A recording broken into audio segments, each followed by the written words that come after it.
አንድ ትልቅ አዛውንት ሰውዬ ወንበር ላይ ተቀምጦ ነጭ ጋቢውን፣ ጥቁር ሸማውን፣ ጫማውን፣ ነጭ ሻሹን ጠምጥሞ ምርኩዙን ከጎኑ ገደፍ አድርጎ በጥልቀት እያሰበ ይታያል። ልጁ ቤቱን ስታሰናዳ ከዛም ከማጀት ብረት ድስቱንና ሌሎች እቃዎችን ይዛ ስትወጣ ስትገባ ትስተዋላለች። ጋሽ ማዘንጊያ ትልቅ ሰውዬ ነው። ልጁ ማያ ትባላለች። ጋሽ ማዘንጊያ ልጁ ማያዬን አበባ ምግር ላቀርብልህ፣ የእጅ ማስታጠቢያዋን ይዛ እየመጣች ወደሱ እጁን ልታስታጥበው ትሞክራለች። ጋሽ ማዘንጊያም አይ የኔ ልጅ መግቡስ ይቅርብኝ፣ ይልቅ እቃውን ቁጭ አድርጊውና እስኪ ማወራሽ ነገር አለ፣ ያችን ዱካ ይዘሻት ነኝ።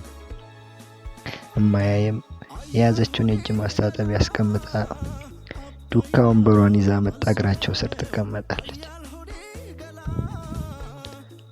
የኔ ልጅ እንዲያው አንድ ነገር ብጠይቅሽ እንዲያው ቅር አትሰኝብኝም አይደል?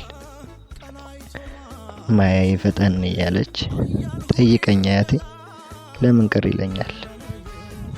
ተባረኪ የኔ ልጅ ተባረኪ። ያኔ ወጣት ሳለው አንድ ጥሩ ወዳጅ ነበረኝ። አያ ቦጋለን ታውቂው የለ? ማያ ትንሽ አሰብ አድርጋ የታይ ሰፈሩን ነው?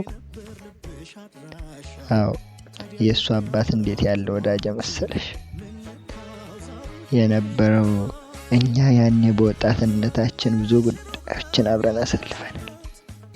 እንዲያው ብዙ ነገሮችንም አብረን ነበር የምንፈጽመው።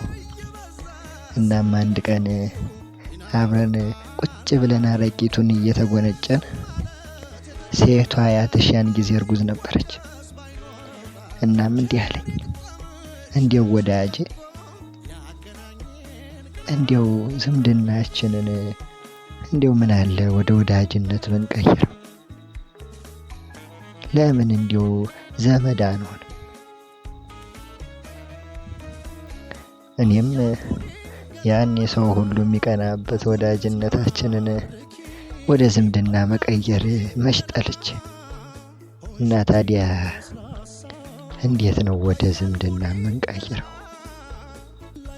ብዬ ስጠይቀው ግራ በመጋባት እሱም እንዲህ አለኝ፣ እንግዲህ ወዳጅ፣ የኔው ልጅ ከተወለደ ገና ዓመትም አልሆነው እና ያንተይቱ ሚስትም እርጉዝ ናት።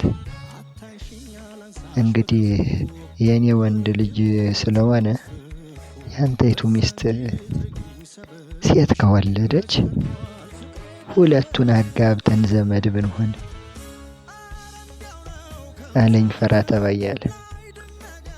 ያኔ እኔም ኧረ መንገዶኝ ደስ ይለኛል እንጂ ብዬ በደስታ ተስማምተን እንዲያው ተደስተን አረቂቱን ደፍተን ቃል ተግባብተን የእሱ ወንድ ልጅ የኔ ሚስት ማለትም ያንቺ አያት ሴት ከወለደች ከሱ ልጅ ጋር ልንድር ተስማምተን አረቂቱን ደፍተን ቃል ተገባባን። ግን ምን ዋጋ አለው?